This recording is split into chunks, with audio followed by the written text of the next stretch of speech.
WTO. And Nissan sets up new business unit for African region. Market numbers starting from here in Africa. Here in Nigeria, the all-share index was down 0.08% at midday. The JSE index in South Africa, on the other hand, traded 0.77% positive. Elsewhere, the Egypt's EGX30 advanced to the positive territory by 0.4%, while Kenya's stock exchange closed Tuesday negative at 0.56%. And in the Middle East, markets also traded mixed. In the UAE, markets went sideways, while the Abu Dhabi market traded in the negative, 0.42%. The Dubai financial market was in the positive with 0.82%. Meanwhile, the Qatari stock exchange was in the negative, as it is a similar sentiment with the Saudi Arabia index. And after biotech Pfizer got the approval for their COVID-19 vaccine in the UK, biotech is holding a press conference at their headquarters near Frankfurt, and that's where Conrad will be reporting for us today. Hello, Conrad. Good afternoon. Well, Britain is the first Western country to approve a COVID-19 vaccine for general use. The government in London has announced the rollout of the vaccine developed by Germany's BioNTech in cooperation with US pharma giant Pfizer. BioNTech is talking to the press. What are they saying, and how have the markets reacted? Well, Jimmy, the market reaction was a strong one. The share price of BioNTech has skyrocketed again. It has gained 8% in early trading today. Now the gains at the moment are a little bit less. And this, I have to say, is only adding to a very strong performance of this share price since the beginning of this year. BioNTech's shares since the beginning of January have gained 230%. The stock price reaction of Pfizer, the production partner of BioNTech, is positive as well. Not as much as BioNTech, because of course Pfizer, being the huge pharmaceutical company that has more of the cost, of course, Pfizer is in the game because it has all the production facilities, it has all the logistics, it has all the important contacts to all the governments of this world. That costs a lot of money, so it's likely that in the end Pfizer will make a little bit smaller a margin compared to the German biotech BioNTech. Now that the UK is the first customer, does this mean less vaccine for other countries, or can production keep up? That's a concern, of course, but BioNTech and Pfizer are trying to make sure that all the partners that they have made contracts with will actually get the vaccine. The UK will now be getting 800,000 doses, and the production facilities are higher than that. Next year will be crucial. BioNTech is saying that they are going to produce and deliver 3.1 billion doses of their vaccine, and it's going to be a major challenge to distribute this. In order to really handle this vaccine well, you need freezing temperatures down to minus 70 degrees Celsius. It's very difficult to do that, and it's very difficult to make sure that all this works next year. It's going to be a challenge for the companies. Now, a lot of hopes are put in the success of these vaccines. The whole outlook for the economic recovery in Europe is based on this. How big is the risk of disappointment? What concerns are there that the outlook turns sour? Was BioNTech able to answer this question at this press conference? BioNTech has not talked about this. They don't like to talk about the potential negative implications. But of course, you're right to ask. It's a concern that's out there. We've seen it with AstraZeneca, the other company that is researching another vaccine with the Oxford University. When a couple of days ago, we had reports about how the trials were not 100% going well. Immediately, there was a negative reaction in terms of the stock price. And I have to say, as you said, the hopes are not only high for those companies involved, the whole recovery scenario of the economies worldwide is based on the expectation that a vaccine is there. So everyone is looking at this process very, very attentively and sensitively. Well, Conrad, we can only keep hopes high, hoping that the vaccine will eventually bring about the needed recovery that the global economy is looking out for. All right, in the UK, Tesco, the largest supermarket chain, is repaying about £585 million of business rates relief it received during the coronavirus pandemic.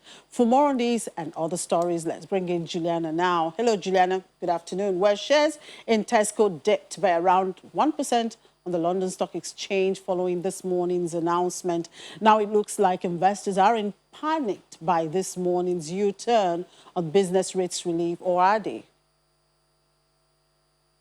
Well, whether or not they are, it remains to be seen. I think a 1% dip is still relatively low, but according to their chief executive, this is the right thing to do. Business rates hasn't really been a main vocal point for people. A lot of people in this country have been focusing on the job retention scheme, the furlough scheme, which has kept people employed. But the only way a lot of businesses have been able to keep their lights on is this business rates relief. Now, business rates have been a topic of much discussion in this country, even before the pandemic, especially in retail. They've always complained that it's way too high, especially because we're seeing the changing nature of the high street. But business rates relief was given, or business rates holiday was given to all retailers and all hospitality businesses. But during the second lockdown, a lot of retailers were really unhappy that a lot of the big four supermarkets, namely Tesco being one of them, were able to sell some non-essential items just because they had them in their stores. So, for example, clothing and home goods, etc. So that is the first reason why there was a lot of anger. Then secondly, a lot of these big stores decided to pay out dividend. Now, Tesco paid out a dividend to investors to the tune of £315 million. And it was really because of that and because of the scandalous headlines that followed this payout that they decided to pay back their business rates relief, which they have done so in an announcement this morning, which is £585 million. As I said, Ken Murphy, their chief exec, said giving this money back to the public is absolutely the right thing to do by our customers, colleagues and all of our stakeholders. One of the big questions now is whether the other four, the likes of Morrison's, Asda,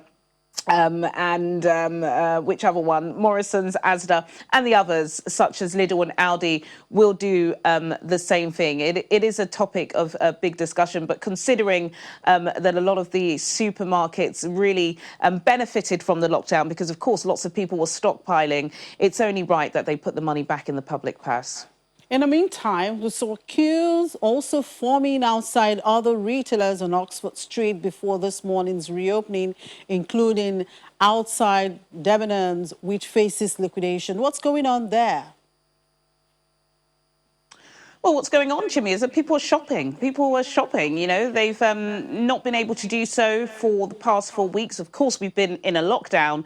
So I think it was only expected that people would be going out to get their goods, especially a lot of the older customers who are not really as savvy online as they want to be. People want to go out and shop, and we've seen the benefits of that. I was discussing this with Bissy this morning. I got out of Oxford Circus at about 7:30 a.m. and you definitely started to see people really making the most of the fact that lockdown is over. Well, the national lockdown, because of course in London we are still in a tier 2 restriction, so there are still restrictions in place. But this is obviously going to come as much needed relief for retailers who have, of course, suffered. You mentioned Debenhams, they went into liquidation, didn't they, yesterday? And so I think a lot of shoppers as well really keen to get their hands on some last minute deals. Some stores are doing up to 70-75%. So if there's anything you want, give me a shout, Jimmy, and I'll make sure I'll get that for you. I will sure do that because I see they are doing a lot of great sales there. Anyway, it's good news for you guys as the government approves Pfizer-BioNTech COVID vaccine for rollout next week. I hope, unlike the US people, these people are not skeptical about taking the vaccine, or are you, Juliana? I've got to tell you, this, vaccine scaremongering isn't a US issue. It's a global issue fueled, I've got to say, really, by lots of disinformation. And that's a huge, huge issue. And that's been a main topic of discussion in 2020. I know that's obviously been a huge issue in Nigeria as well. There is so much disinformation about, there's so many conspiracy theories that have been doing the rounds. And it hasn't just stayed in WhatsApp. It hasn't just stayed on Twitter. Right now, Prime Minister Boris Johnson is doing his usual Prime Minister's questions. He's at the dispatch box. And he actually mentioned it. He mentioned the fact that, there are millions of people across the world. There are millions of people in Britain that are not verifying the information they receive on Facebook, on some of these news social media sites, and they do believe that this vaccine is going to kill them. I think anybody that has done their research and has listened to the scientific advice will know that it is safe. This is a complete, historic, monumental scientific breakthrough that will save people's lives. So there is going to be an humongous push from the British government, who have been in contact with several individuals, celebrities, influencers, to try and encourage people to save their lives and not be fooled by disinformation. But I've got to say, this is absolutely breaking news. It's a massive story, especially for us here in Britain, because we do have the worst COVID death rate in Europe. It's been a really, really tough year. And finally, there is light at the end of the tunnel. On Monday, the people will be administered with the dose. There has been a list that has been released. I believe it will start with those in care homes, those over the age of 80, frontline NHS workers, and the list will start going on and on and on. But yes, especially from me, from the British government, from anybody, that is actually reading and researching and not just retweeting, will know that the COVID vaccine is safe. Well, for me, if given a chance, I would want to take the vaccine. And by the way, I'm interested in that sale. I'll talk to you after this program. Thank you. All right, the Asian markets were mixed today after major indices on Wall Street surged to record highs overnight. Hong Kong's Hang Seng Index closed 0.13% lower. Mainland Chinese stocks were mixed on the day. The Shanghai Composite declined fractionally, while the Shenzhen Component gained 0.22%. Elsewhere, South Korea's Kospi gained 1.58%. Japan, the Nikkei 225 finished its trading day slightly higher at 26,800 points, while the Topix Index advanced 0.32%. The S&P ASX 200 in Australia closed little changed at 6,590 points. And U.S. stock futures edged lower early today. Despite recent strength that has brought the major averages to record highs. Dow futures implied an opening loss of about 85 points. S&P 500 futures and Nasdaq 100 futures also traded lower.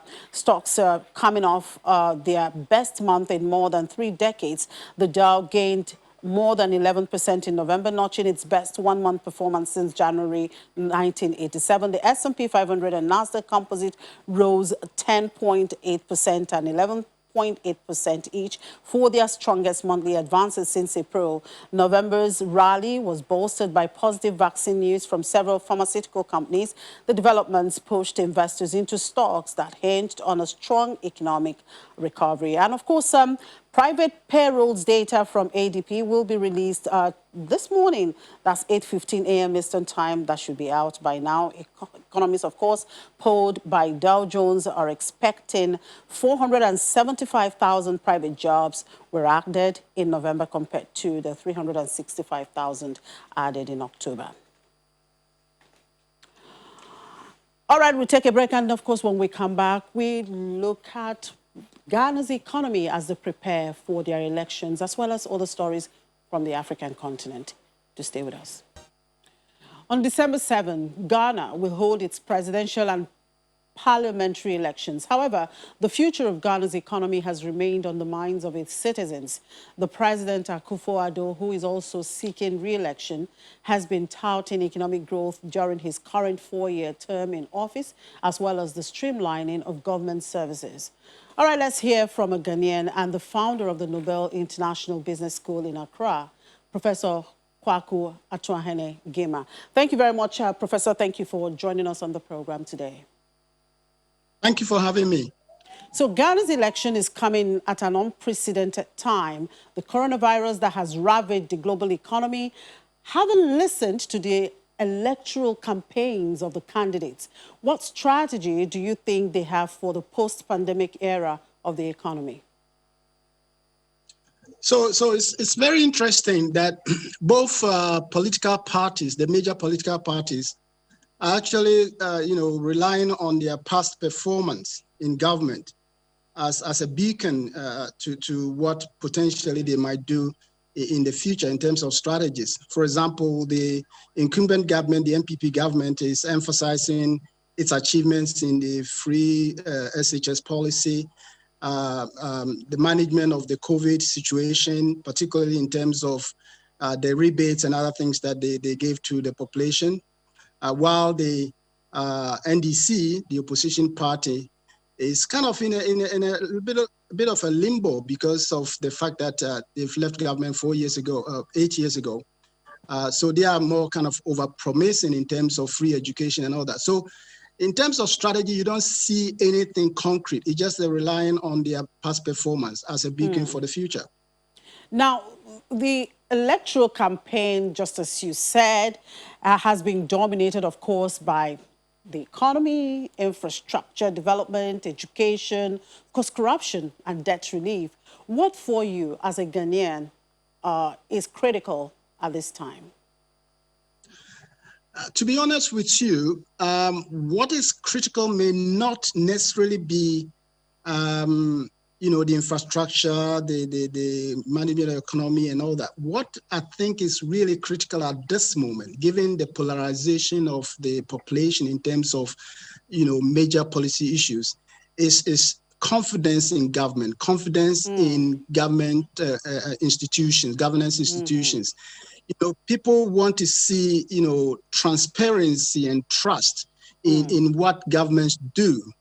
And I think that is the major, need for the country at this moment. Because all these things that you mentioned about development, infrastructure and all that, I think that without that trust in government, without that confidence in government, nothing might happen. So for me, that's the most critical part. Now, talking about confidence and transparency in government, one controversial economic decision by this current government is the Ayepah royalty deal, which would mean Ghana signing off a significant portion of its future gold mining reserve. What's your take on that? My take is simply this. Most resource-rich governments do sign various types of agreements in order to kind of release funds from their natural resources. So to me, this is not a major thing or a new deal. I think the issue is that they have good intentions in order to use their resources for the betterment of the nation. But as you just mentioned, and I was alluding to, the whole decision-making process, the whole idea of the deal has been shrouded in some kind of, critics say, lack of transparency, nobody knows what is happening. So if they are able to solve that problem, if they are able to make sure that people understand what they've done or what they're going to do and ensure that everything is clear and everything is open, I think the potential is there for that deal to help the Ghanaian population. Okay, looking at the macro economy now and in anticipation to whoever that becomes, the president or the new administration, what is your outlook for your country? I just sigh a little bit because that's a big question. My outlook is positive, but with a caveat. And the caveat is that, it depends on who is managing the economy.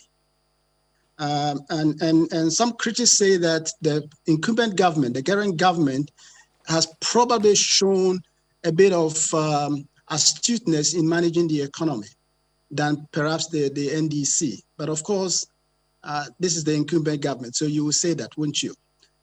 So my take is simply this, that for this economy and for the country to be better off in the future, particularly after the post-COVID situation, with the potential for us to manage a vaccination activity in the country, perhaps who is capable of managing the economy is far, far better. And that is why a recent poll in the University of Ghana suggests that the incumbent government may have a lead in returning to power. Right, Professor, well, positivity should be the key word there. Let's continue to hope that at the end of the day, the economy gets what it desires. Thank you very much, Professor Kwaku Atuahene Gima. Thank you. We appreciate your time. Thanks for having me. You're welcome. Thank American chocolate icon Mars is distancing itself from rivals after the world's top cocoa producers accused companies of trying to skirt paying a premium aimed at boosting farmers' incomes. In a letter to cocoa regulators in Ivory Coast and Ghana, the maker of M&M's, Twix, and Snickers said that it categorically disagrees with allegations that it changed its purchasing patterns to avoid paying the $400 a ton charge, a practice that may be true for others in the industry. The move comes after the West African nations, which accounts for about 70% of global supplies, accused competitor Hershey Corporation of squeezing the futures market in New York to get its hands on cocoa that doesn't incur the premium. The nations also accused Mars of changing its cocoa butter purchasing and Olam International Limited of changing its recipes for the same reason. Ivory Coast and Ghana started charging the hefty premium for their beans from the season that started in October. And a final round of negotiations of the World Trade Organization on cutting fisheries subsidies opened on Tuesday, with some delegates seeing little hope for a deal by a 2020 deadline despite intensifying negotiations. World leaders committed in 2015 to a series of UN targets, and one of them mandates the Geneva-based trade watchdog to strike a deal on ending government subsidies worth millions of dollars that contribute to overfishing. However, 3 delegates involved in the closed-door talks said they were not expecting a deal by the end of the year. Switzerland Ambassador Didier Chambrovi, who is facilitating talks, told members last week that positions on potential exemptions for developing countries were entrenched. China, the EU, the United States, South Korea, and Japan are the main subsidizers, and the money they pump into the industry helps vessels travel to distant seas and contributes to the overfishing threatening global fish stocks. And Japanese automotive group Nissan plans to set up a new regional business unit for Africa as it seeks to boost manufacturing capacity and penetrate one of the world's biggest undeveloped new car markets. The move marks a reorganization of the company's disparate operations on the continent, bringing them within the one entity headed by Mike Whitefield, who has previously served as managing director of Nissan's unit in both South Africa and Egypt. Sub-Saharan Africa's population and household incomes are rising, but its 1 billion inhabitants account for only 1% of the world's new passenger car sales based on industry data. And Nissan, along with competitors Volkswagen, BMW, and Toyota, have been lobbying African governments to grant conditions that favor local assembly and manufacturing while curbing imports of cheap used cars. And that's a wrap on the program. Thank you for watching.